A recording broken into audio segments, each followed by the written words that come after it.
What's up, bro? Man, a brooder, guess what? What? I was chatting to my mate the other day, Mm-hmm. and we're like, oh, so you dating at the moment? He's like, yeah, I'm dating 3 girls. And he was telling us about this one, and she's the best prospect for him. But she's too interested in him. And we're like, what do you mean she's too interested? He's like, she just agrees with everything that I say. I'm like, okay, well, that's a good indicator of a potential long-time partner that she's agreeable. And he's like, no, she just changes her mind too much. Like he's dropping hints to her about certain things and then testing her and changing his mind, and she's just going along with it. She's like, yeah, I kind of don't agree with that either. And he's like, why won't she just be more disagreeable? It's interesting how sometimes the best potential option for you, the nicest partner, somehow doesn't compute. Like you're looking for more challenge. And oftentimes what is there and what is ready to go just somehow doesn't feel like the right fit, because you need there to be a bit more turbulence for it to make sense. Like it has to feel like some sort of a challenge. But why is that? Why can't you just be content with what seems to be like a real good thing on paper, because perhaps it is? Yeah, bro. It's also it's crazy. It's a. First of all, I want to ask you. He said he's dating 3 chicks. Yeah. Like officially or unofficially? I think unofficially. I think he's just he's spreading the seed a little bit. Like actual the kind of dating. Oh no, not like full on dating. He's testing the water out with a few different people. I see. One of he's them on various different apps, I guess. And one of them was a candidate, but she's too agreeable. Yeah, she's too nice. Too nice. Yeah, too keen. He said. She wants it too much. Yeah. That's and I get that. I've definitely been there before, where it's been like, but you want to have a little bit of a chase. I don't. But I can see the appeal of that. It's an availability issue. It's a scarcity issue. Anything that is scarce and hard to get signals value to us. Mm-hmm. Goods, people, circumstances, jobs, cars. Anything that's hard to get signals that there is something inherent there. There's some quality in there that I can't put my finger on. But the fact that it's not available makes it valuable. Right, so is he correct then?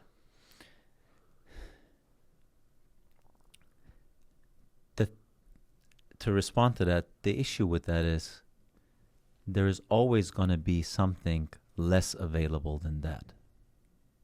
There's always going to be something that you might view as higher value or greener on the other side, based on being even harder to get. Like, where would the hard to get chase end? Like, if that person that he's now not choosing, if that person played hard to get, what makes him being with that person stay still and be happy with that person? What doesn't make him think that, there's another one that's even harder to get? She must even have higher status, or he must have even higher status, right? So that approach in itself is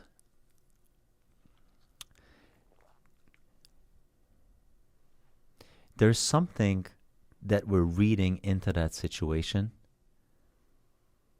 that person must possess a certain value. And we really want that because we can't have that.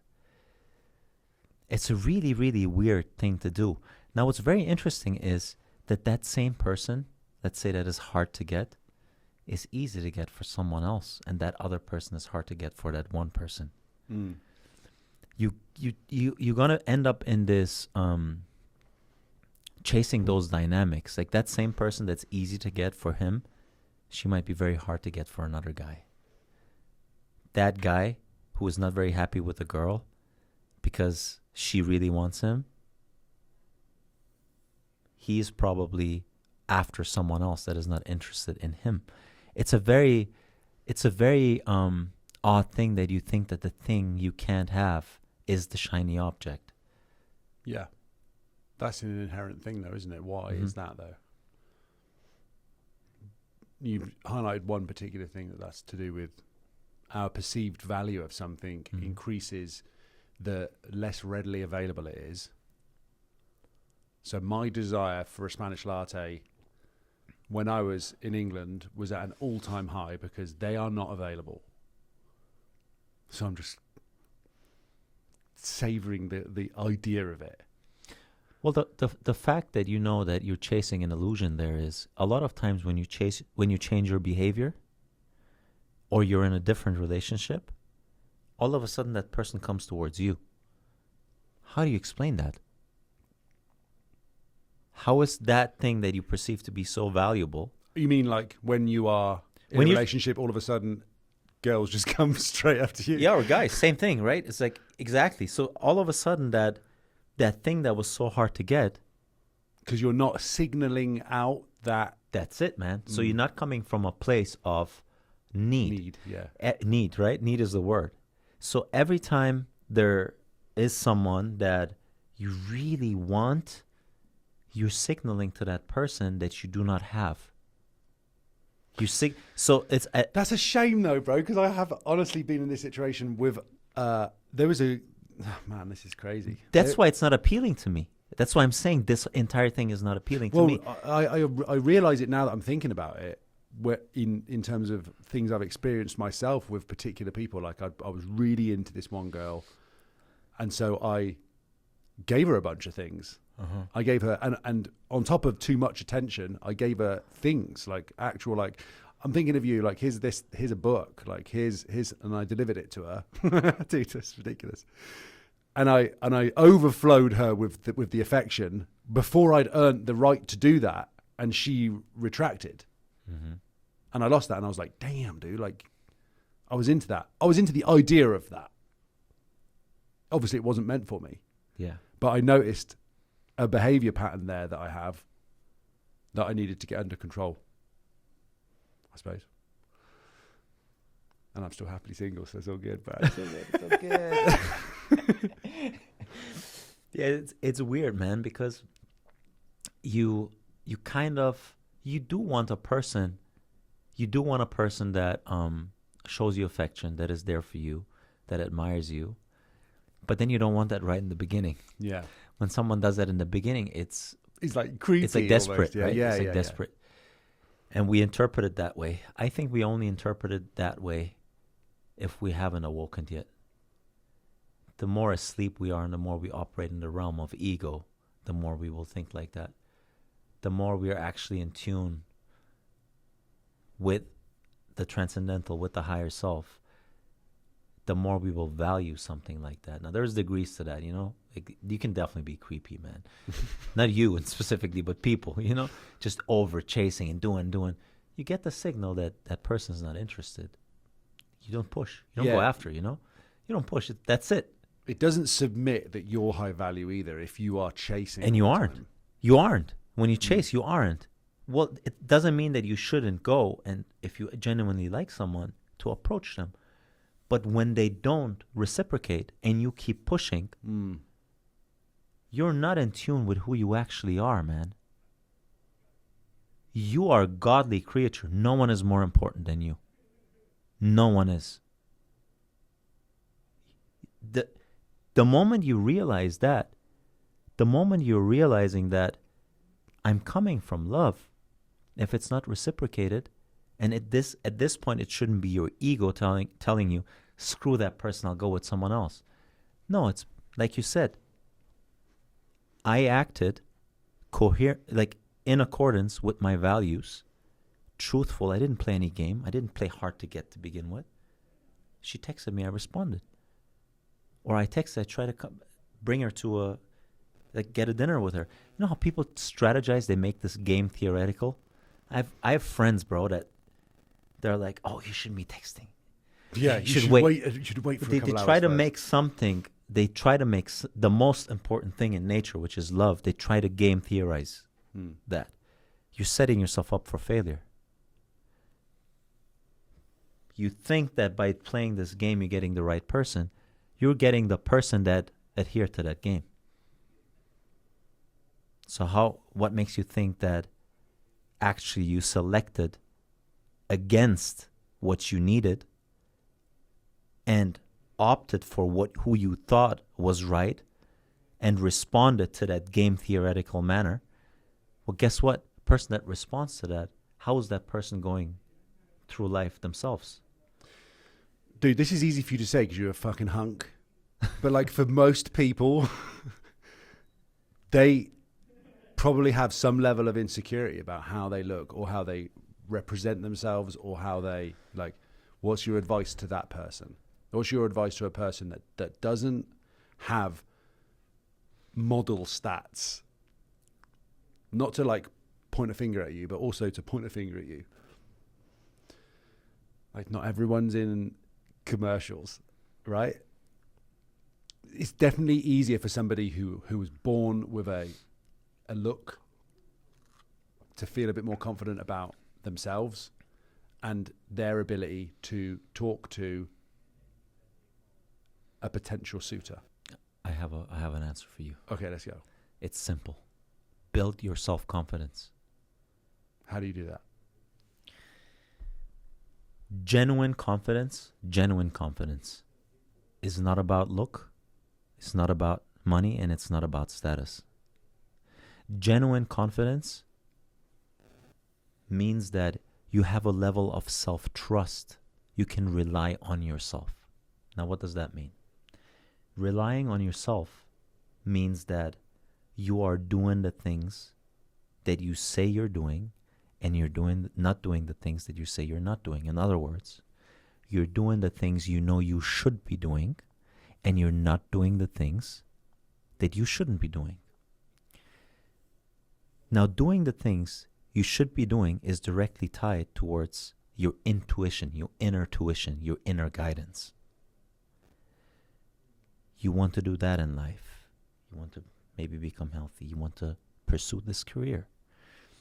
You want to maybe move there. Whatever it is that is so deeply rooted within you that you want to be doing, this calling comes back to this. There's this level of calling. We don't even know where it comes from, but we're inherently drawn towards that. And the fact that you're not doing it because you're finding rational excuses of not doing it, that prevents you from building self-confidence and self-trust. Because that in itself is the biggest adventure in life.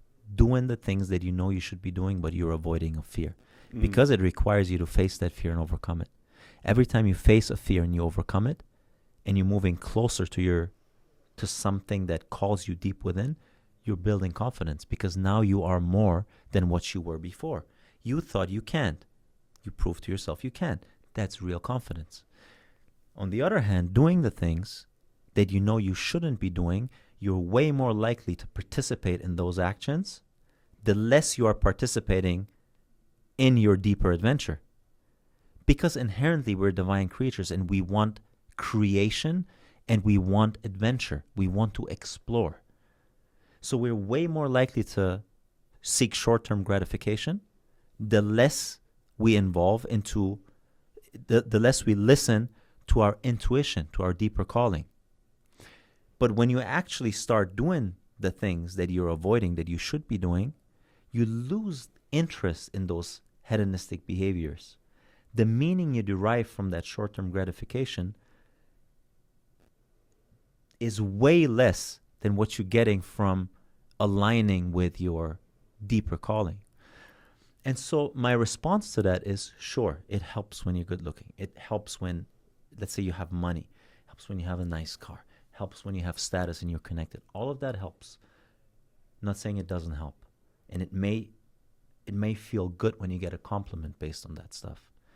But the real level of confidence, it comes from knowing that you're doing the right things independent of your fears. And that's something that's in everyone's control. That's really good advice. And how many people do we know that aren't very attractive, maybe aren't even wealthy, but they almost carry themselves in a way that portrays self-trust and self-confidence when they meet someone that other person can read in them that they're good with them or without them. They have a level of self-reliance that is independent of you acting towards them in a certain way.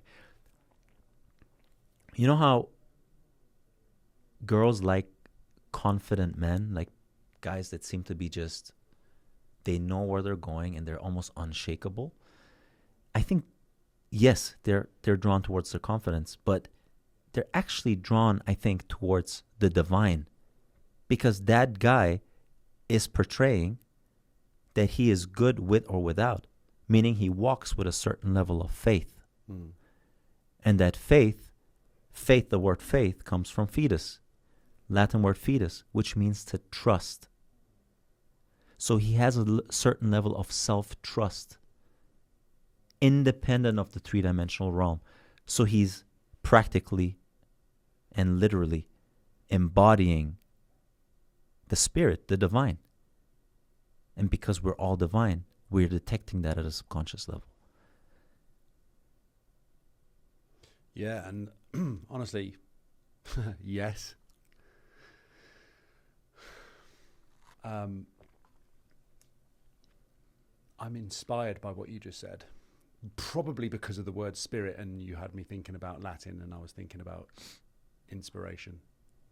But self-trust, and to be able to build that by facing our fears, and to then approach what we hold as fearful within ourselves, and to build our confidence through identifying what we're fearful of, pitting ourselves against that, and then building more confidence within ourselves through the act of walking in faith with a belief that we can transcend whatever the thing is by looking at it directly in the eyes. I mean, it could be as simple as even talking to the person that you like. I mean, oftentimes, I remember at university, there was a girl that I just called, she was just the hottest girl in the university. And I didn't speak to her for 2 years. I just looked at her. Dude, she was so hot, I couldn't formulate a sentence that I would be able to say to her. Eventually, she just asked me, "Are you going to ever talk to me then?" By that point, though, I'd ruined it. Because then I was on the back foot, and I was like the boxer going backwards, stepping backwards with the wrong foot first, and she knocked me back. Mm-hmm. So I missed that opportunity, and I still think about that sometimes. But sometimes, like, if I'm thinking to myself, how do I collapse forward Peggy Goo into my lap? How do I collapse forward Gal Gadot? I would need to be able to confidently just bring myself to the point where I could just have a conversation with them. It can be completely normal. It's going to be this or it's that. It doesn't matter. Mm-hmm. When you're paralyzed with thinking too much about what you're going to say to whoever, you're already behind. Yeah. You got to just be. So this self-trust thing that you're talking about, building the confidence, because I actually had a period where I've traditionally been pretty confident in life. And then I had a period where I was radically not confident at all. Things had happened in my life, I'd let them get on top of me, and all of a sudden I'd lost my confidence. Had to build that back again. And how do you do that? Exactly what you just said. Mm-hmm. Doing hard things, pitting myself against those things regularly, building consistency into my daily practice, sticking to routines, proving to myself that I can do that, and that I can do it consistently. So rebuilding that was actually rebuilding the trust in myself that I can do what I say I'm going to do, and I can stick to it. I had to become a man of my word. Whereas before, and it's not like I've completed that. I'm still at a point where I have to do it every day. And that is the thing that I have to do in the putting on of the suit each day, to be the person that sticks to what he says he's going to do. And speaking about it from the guy's perspective, the girl that moves away, runs away from the guy that keeps chasing, is universally speaking doing the right, absolutely right thing. If you chase to that extent, it means you need. Meaning you need means that you lack something within. Meaning that actually what you're trying to get out of that relationship is some energy out of that other person that acts as a band-aid on a void that you're holding within. So that person that's moving away is doing the right thing because subconsciously she's probably detecting the fact that you are someone who is in need and that it's not her responsibility to fill that up. Yeah, this reminds me of when you would say that it's not their responsibility to be the mother to you. Exactly. Like you're not a child. So if you need to become or be the male role model, taking the male as an example here, then you better embody that. AKA, you are the guy on out there on the crusade.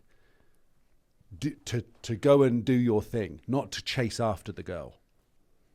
Prince Charming isn't clamoring after the princess. They save her, but that's through more than they're not running after her and being like, excuse me, please can I? They save her from the situation. I think that the male position, the alpha male in that, is to be the man with a plan. No? Right? Yeah. Yeah? Well, and how can you be the man with the plan if you haven't mastered yourself to a certain extent? Mm-hmm. How can you trust the world when you don't trust yourself? So the best advice literally is focus on yourself. Even if you want to look, it's very hard to give that advice to someone who is in love. And it's like, I really want her back, though. I really want her back. Why did she separate from me? It's hard. It's the hard advice, and it's absolutely the right advice to say, bro, you haven't woken up yet to who you actually are. I have a friend who's absolutely in this position at the moment, completely torn apart by that. Feels that that's the only person for him. Have to win her back. This, that, and the other. He's torn between the two parts of himself. His heart's been broken. And you want to support that person and be like, hey, this is meant for you, da da da da da. But it's easier said than done when you're the one who's in that situation. And when you don't have when you don't have a relationship with the transcendental, with God, that's the problem with it, because you view the entire world through your human eyesight. Yeah. And when you view it, you think that's the end all for all. That's it. Yeah, she's the one.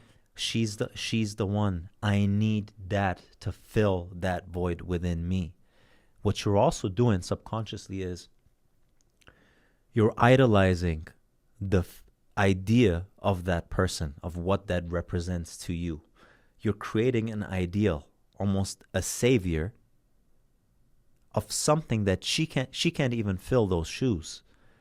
Even if you got her back, the way you view her subconsciously is that beacon of light that saves you. Only God can save you, man. So that's setting it up for failure, because she is going to do something that is going to be incoherent with that subconscious idolization of that person that you created within yourself. And then from the universal language, the more you need, the more you're coming from scarcity. Yeah. You're not coming from abundance. You're coming from scarcity. You're looking for a partner, not a dependent. Exactly. Otherwise, you're going to place too much emphasis on that part that you're missing. You should ask yourself, like, what is it that I'm missing, that I'm contributing to that person filling for me? It's just the Rebbies. I just want someone to just squeeze my shoulders. Someone to massage you.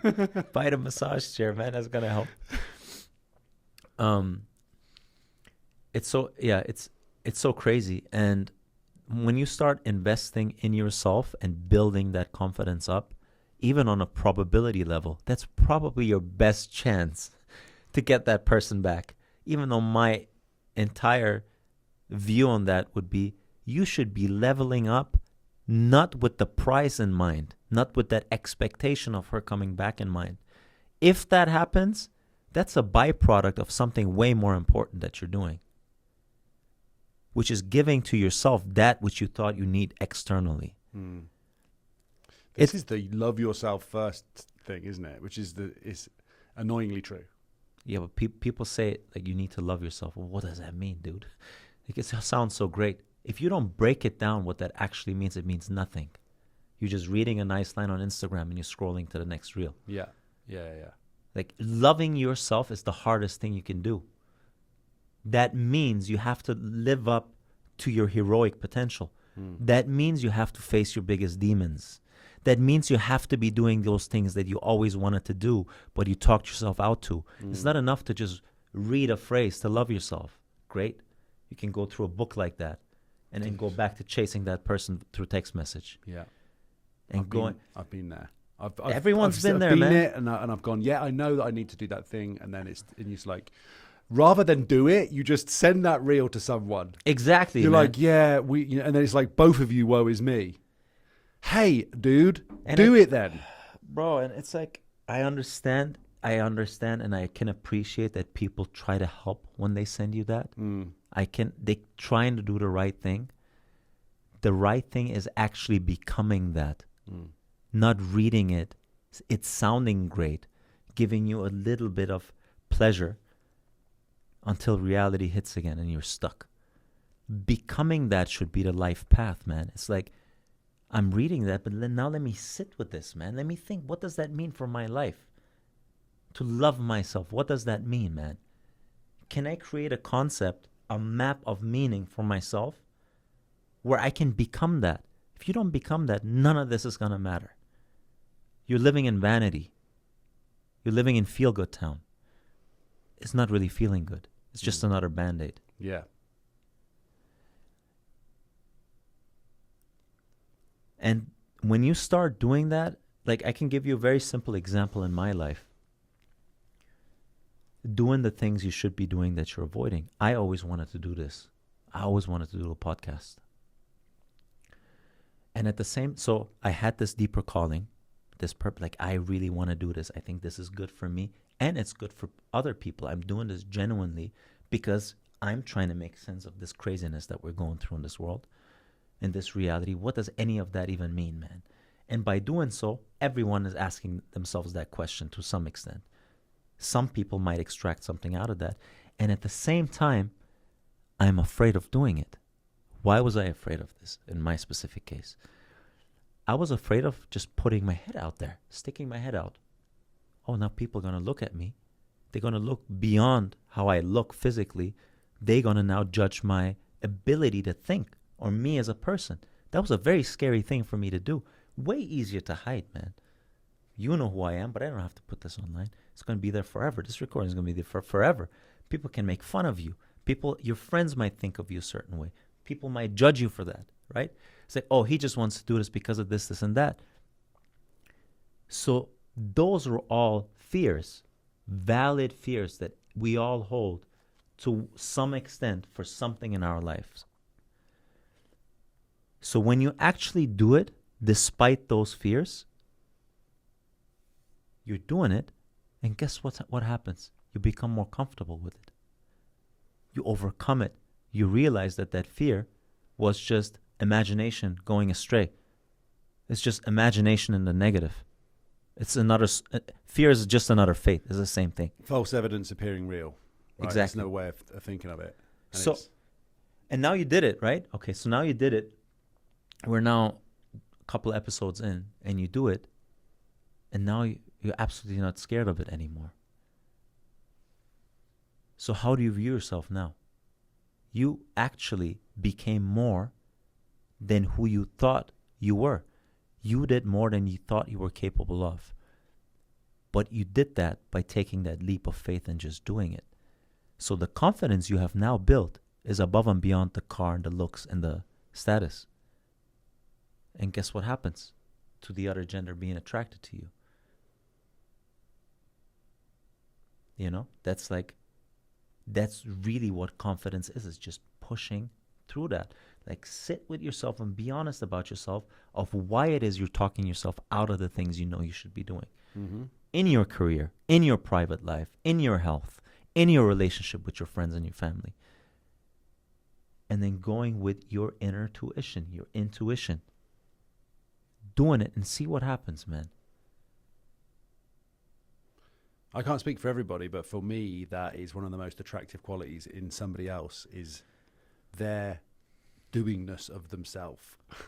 Like, yeah, we can talk about how comfortable somebody is with themselves, but if I'm looking at somebody and they are totally, absolutely 110% them, weirdness and all, like, I actually am drawn to that. Like, if they're there being silly, having a laugh, not caring, just being themselves, it's not about what they've accomplished, it's them being so naturally them. That is the attracting thing. I'm drawn to that. Authenticity. Yeah. And how can you not be Realness. attracted to that? How can you not be? How can you not be? Because ultimately, universally speaking, we're just one perspective. But we should be at that authentic perspective. There's 8 billion perspectives, right? You being your authentic perspective is you fulfilling the divine desire. It's you fulfilling the godly qualities. So how can we as divine creatures not be inherently drawn towards that? There's no other way around that. Whether you want it or not, you will be drawn towards that. Mm-hmm. And even if you're jealous of that jealousy in itself, if you sit with yourself and you become self-aware, is an ability for you to also strive towards your divine nature. That in itself, that feeling in itself, if you become introspective enough, will allow you to become aware of the fact that you're not living up to who you can be. You're stuck in a place of untapped potential. And because someone else broke out of that, it makes you feel a certain way now. You say this about relationships in general as well, right? Because it's not just about who you choose as your romantic partner, but people that hold within them the morals, the life qualities, the things, that the personality traits that you aspire to, you're drawn to that too. So that's a wide relationship thing. I'm drawn to people that are fulfilling their potential in whatever the thing is that they're doing. So they are authentically them. They are living up to what they can do and can be. And they are also honest, transparent, and truthful with it. All things that I'm trying to be more myself with, having lived a life of kind of, I guess, focusing on other areas to try and be more, funnily enough, to try and be more attractive. I figured that I'd have to kind of be a certain type of a way. Whereas really, when I'm at my stupidest, weirdest, silliest, that's when I'm most normal, most myself. And I've noticed that that's when I'm just, that's me. And people see through that when you play that role. Of course. Everyone when you sees wear a through it. mask and you're acting some other way, and you notice that in someone else when you see them acting a little bit strange, you're like, you're not yourself today. but when somebody's just totally them, you don't beat that. And it also it signals a certain level of vulnerability. They just allow themselves to explore as they go. When you play that role, the question you're asking yourself subconsciously looking at that guy is, why is he playing that role? Because he doesn't believe that he's enough himself. So he's insecure. Boom, labeled. Everyone does that subconsciously, right? But someone doing the opposite, like you say, you're working and you worked on that. You worked on the fact that you were able to take that mask off. You set with, who am I and where I want to go? And what is this? How do I make sense of any of this? And you decided that being courageous and showing that which you are in that moment is the best way forward. And look where it got you in life, man. Look at naturally the relationships you seed out as well as bring in by doing that.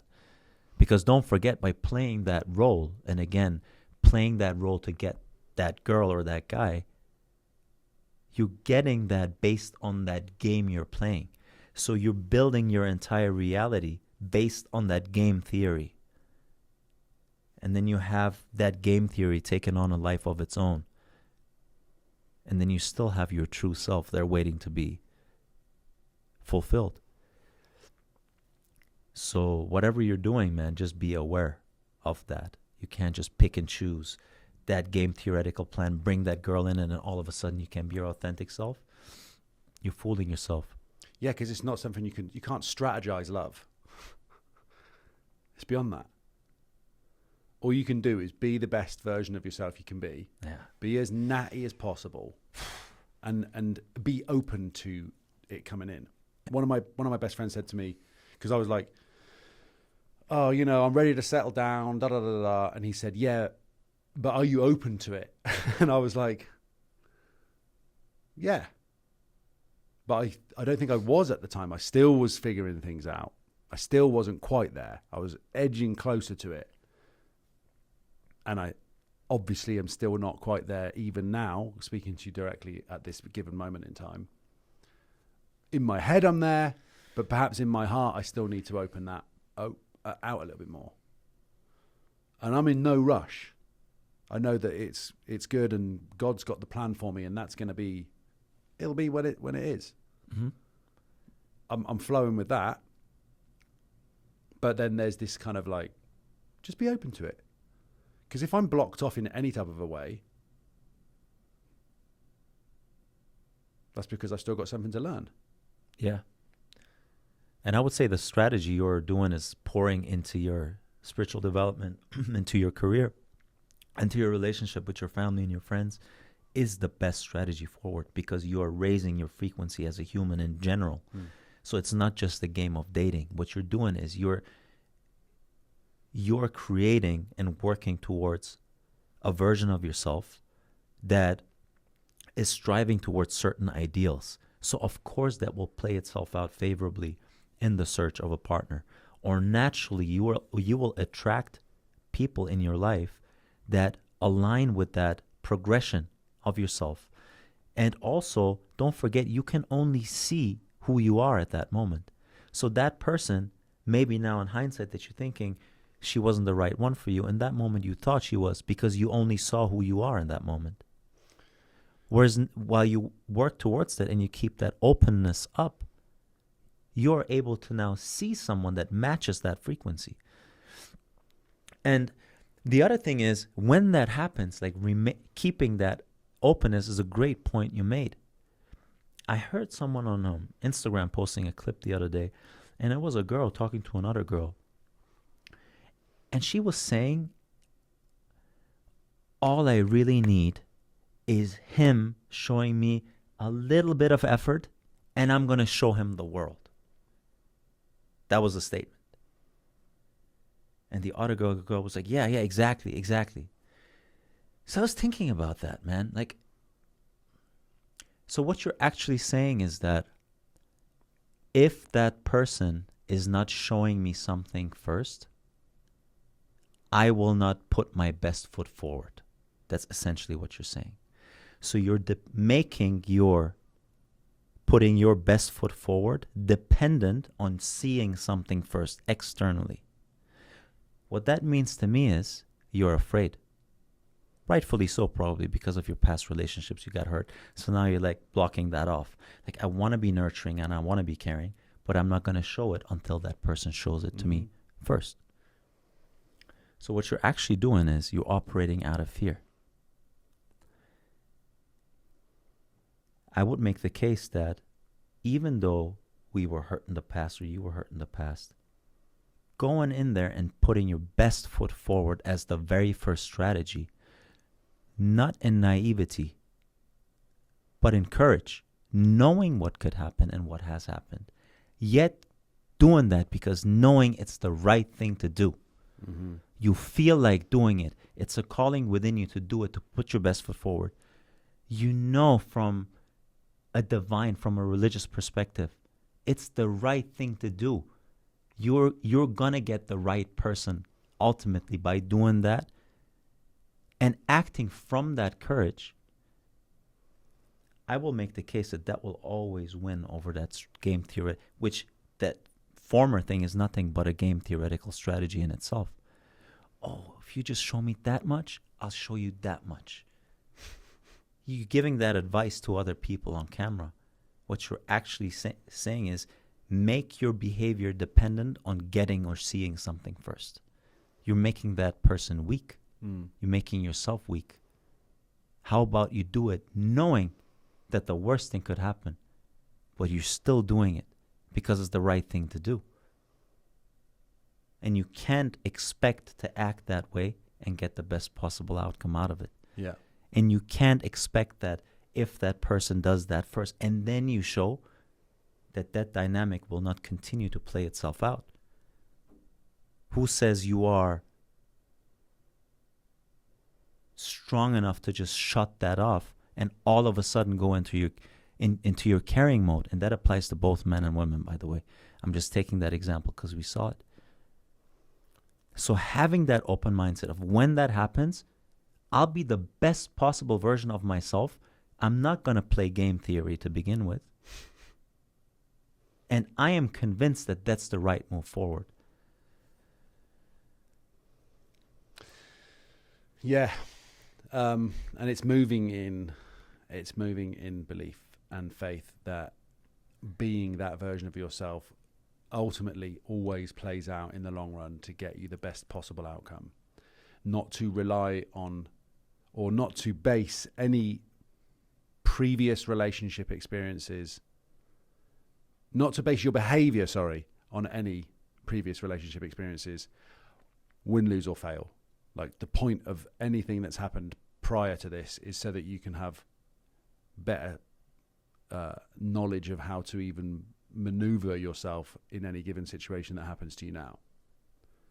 So any relationship that's come before, any heartache that's come before, serves as a path to where you're at now so that you may find the right person in front of you. If you're looking backwards, how can you possibly see what's coming up ahead of you? You've got to figure out, okay, the hard drives are broken. That means that we have to get 2 new hard drives. So, okay, my relationships in the past, not talking specifically for me, but yeah, possibly, all of my broken heart and all of my previous relationships that have not worked for me in the past have brought me to where I'm at now, which has made me ultimately stronger and more prepared and ready for the actual perfect partner. That is applicable to anyone that is currently single and looking or open to their next potential partner, life partner, ideally, I guess. I don't believe that there's one soul partner or whatever it is. You know, it's wherever you're at, you're going to draw that. And it's whatever. And you'll always draw the exact place that you're at. So get yourself to the peak possible level of what your ideal is for yourself, and then watch that person walk into your life. And that does seem to be the best strategy. Well, you couldn't get a better strategy than be at your absolute tip top. Which means you're investing in yourself in which general. Is the loving yourself part. Which is the loving yourself, which is giving it to yourself first. Mm-hmm. So you do not require that from the other person. Absolutely. So you're coming from a place where you're whole, but you also know with the right person you're going to be even more whole. But you're not going to be with that person because you're not whole and you're trying to fill a gap. Yeah. Spice Girls 2 become 1. But it's that. And the other thing that I would say is, when you're in that relationship, to find that perfect partner doesn't exist, man. The perfect partner is what you make out of that partner. Mm-hmm. You see, have you seen how partners are? I have noticed from guys, man, it's like they were dating this girl, and the girl was just running circles around the guy. It was one of those relationships where he is just chasing and trying to contain her, and he loves more than she does. That type of thing, it becomes an unbalanced dynamic. And you see, she obviously breaks up with him at a certain point, and then she's in a different relationship, and all of a sudden, she's this very, very loving partner that goes out of her way to do things for that guy. It's that same person being a completely different person based on who she has in front of them. So one thing you need to realize is that person in front of you, a huge role of how that person is acting is based on how you are and how you view that person. So a lot of it is, are you able in that relationship to continue working on yourself so that you see in your partner who you want to see? Because it's very easy after 6 months, when in the beginning everything is great, you're attracted to them, and then everyday life happens. Why the heck did she freaking leave the toothpaste open and I always have to close it? It's situations like that that take over on a daily, right? She's so annoying. In that very moment, you've already set yourself up for failure, and you've set yourself up to build resentment for your partner. Because now you're in a mode where you see within that partner the things that annoy you about them. And if you don't become aware of that, and you course direct within yourself, not with them, you should be doing the toothpaste. Bro. No. How about you just realize what's going on within you, and you take that bottle of toothpaste and you just close it, and do it 100 days in a row. Do it 200 days in a row. And every time you do it, don't do it, she's so annoying. Do it like, she forgot to do the toothpaste. I'll do it. Put it here. It's the feeling that you have whilst doing that that's going to allow you to keep a certain level of peace and a certain level of awareness when you look at your partner. That is not a given in a relationship. It's not like you find the right partner and now you can just go on freaking autopilot and cruise. That's not how it is, man. Like, we are wired in a way where if we don't course direct, we will see within them the things that annoy us. So if we see within them the things that annoy us, how is reality going to look? Pretty annoying. So you will have in front of you the person you are. That's why you see people being different with different people, because you will bring out a version of that person in front of you that is based on how you view yourself. Mm-hmm. And how you view the world within you, and how you view the people, other people within you, how you speak to your partner within. What's the commentary and the monologue and the dialogue that you have with your partner within? If that is not aligned with how you want your relationship to go, it won't go. It will 100% of the time fail. And even if it doesn't fail in terms of staying together, you'll be in a relationship where you hate your partner. I would say that's even worse.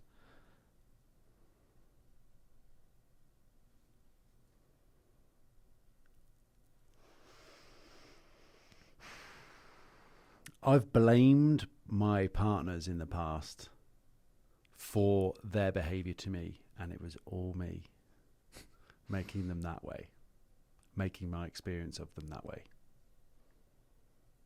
because I'm a commitment phobe. Mm-hmm. Have been.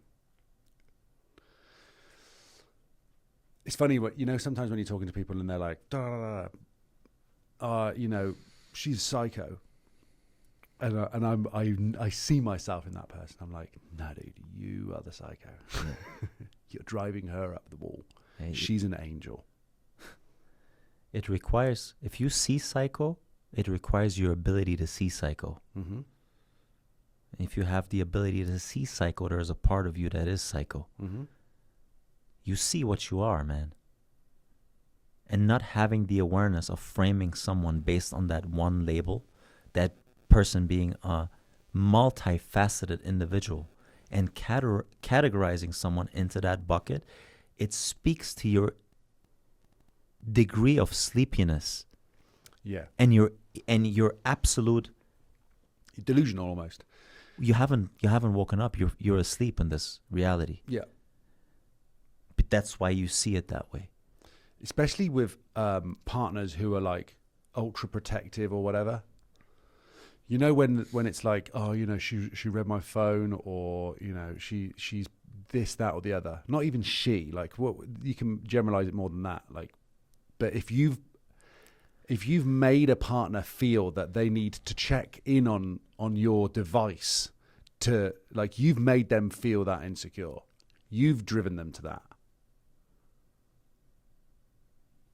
You know, my sister was in a relationship where her partner felt that way. I've been in a relationship where my partner didn't trust me. Mm-hmm.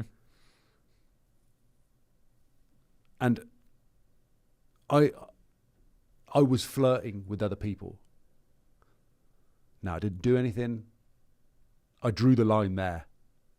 It was, if it was just words, it was okay. Yeah. In my head, that's not on. Dude, of course it's not working. Right. Because I'd rationalized that as long as it didn't go past a certain point, that was okay. No, mate. If you're even going down the memory lane of like giving somebody or talking in a way which, like, that no. You're not taking it seriously then. If your missus did that to you, how would you feel? If you were to find out that she was just casually flirting with some guy. Oh, but it's all good. It's all good, Puya. I didn't do anything with him. I was just talking. Mm-hmm. We were just imagining what it would be like to fuck. Excuse me. No. So it's not okay. So there has to be you've got to be like the strict lines that you got to draw. And I think those strict lines are... That's respect. That's respect, and they're also much more easily established. It goes back to that adventure thing. I think a lot of this, like, talking and seeing what else is out there, it's part of our inherent nature to explore and be adventurous. But that's the false type. If you have an adventure going on in your life that is, you're awakening your relationship with the divine, bro, that's way more adventurous than that. The more you're doing that, the less likely you are to cross those boundaries. Also, if you are opening up that adventurous side of yourself with your partner, if you are going, hey, let's do something that we've not done together. Let's be open and vulnerable. Hey, here's some stuff about myself that I want to explore with you. You actually get to know them better at the same time, and vice versa. It gives them the permission to do the same with you. Then you build a more genuine, stronger, deeper connection with the person. Mm-hmm. Like, we have become great friends through our openness to be vulnerable with each other, right. To talk about the things which most guys probably would be like, oh, that's gay, or whatever. Would they really say that, bro? Are you kidding me? Same with your partner. The more prepared that you are to go into the zone where you're like, this is me, warts and all. Mm-hmm. Mm-hmm. When I was 10 years old, this happened to me, and it's made me be this way. Or even to be able to deduce that from a certain situation when you're getting annoyed with the toothpaste top being off. Actually, where does that come from? That comes from this particular thing, which bothers me because my mum used to tell me off when I was messy, Right. whatever. Like, you draw back you find out where the root of that comes from, and then you nip that at the bud. Or you speak openly about it to them. Hey, not going to be specific about toothpaste here, but like, you offer yourself in those moments. And then because of that, you actually get to know each other better. It doesn't seem like you're pointing a finger out. you're actually just offering more insight into who you are. So on a practical level then, bro, if someone wants that girl back, wants any girl, wants any guy, what's the practical move forward? What's the best step forward? Well, the advice I've given friends before when they've been in this kind of situation where they've wanted to win the girl back, I've said you've just got to be you again, because ultimately what attracted the girl to you in the first place was that you were being so you, assuming that they haven't gone game theory on it, that there was something about how comfortable they were in themselves and that they were chasing their thing, they were doing they were being themselves, they were going out there and, you know, you were being a good dude. Mm-hmm. Go do your thing. That's attractive. If you're clamoring after it, it's already too late. I'm like, you gotta own where you're at. I love that, man. You gotta own it, man. You gotta deserve it. That's the thing. I feel like a lot of times that gets confused with, you should just be who you are. You're good enough. Well, you have to sit with yourself and ask yourself, are there certain things about myself that I'm not doing, I should be doing? Could I be better than what I am? Would I be dating that version of me right now? So rather than just dismissing that refusal, let's say, with, I'm just good enough the way I am, and that person just wasn't meant for me, maybe there is an ounce of truth within there that I need to level up. I need to earn my place to be at a level where I'm more attractive for other people. Maybe I need to go back and sit with myself and look at what are the things I'm afraid of and that are avoiding me from progressing in life and doing those. So rather than bending the external reality by convincing someone to be with you, we've seen people begging, man, please come back. Everything, please come back. What you're doing is you're trying to bend the fabric of reality rather than changing your internal state, and by doing so forcing external reality to bend towards you. You get it the wrong way. Don't try and beat the boss. Be the boss. You have to become that, which you strive towards. The ideals that you are, like, my ideal partner has this, this, this, and this, and this. Great. Then be that. Be that, yeah. Be that and attract it. Because if you're missing in any particular area, it's too easy to be like, no, I'm good as I am. I draw it to me. No, bro, do the work. Yes. Be better. But that's a thing, man, with this whole narrative of you deserve that. Who says so? You absolutely get what you deserve. Yeah. Yeah. But like you say, if I write down all these variables that I want in a partner, and someone's telling you, oh, you absolutely deserve that. Do you? I'm not sure you actually do. You deserve that if you are that. But let me actually put my glasses on and see if you are that. No, actually not. Yeah. There's only 2 out of 10 that are not taking off. It's like this. You need to be on a path of leveling up. Level up. Deserving and being enough. While it sounds good and it makes you almost feel at peace, you have to be careful whether that hinders you from leveling up at the same time. So I like the way you put it. You deserve who you are. So are you that? If not, then how about you complete those, you tick those boxes off first. And then you can sit there and say, yeah, I deserve that. But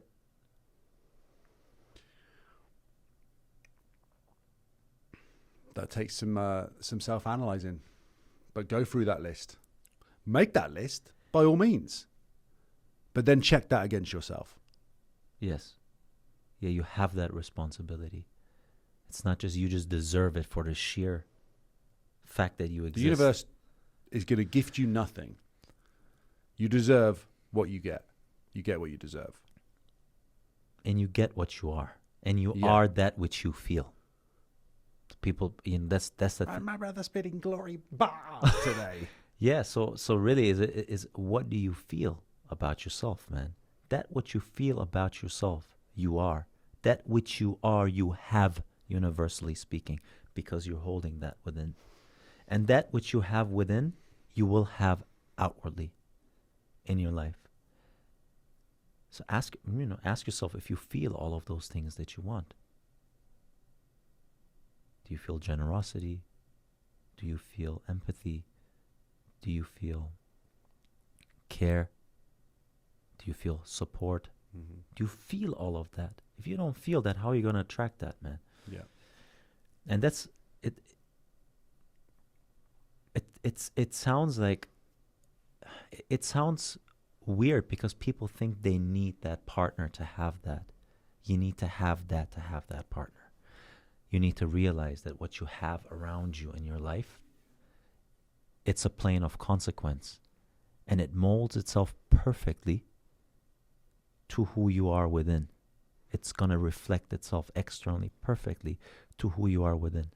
And if you just analyze everything around you right now, you will come to that conclusion that everything around you right now in your reality is just time-lapsed, frozen consciousness. So what did you think and feel beforehand is exactly what you're seeing around you right now, and what you're feeling and thinking right now is going to be what you will be seeing in the future around you. It's not the other way around.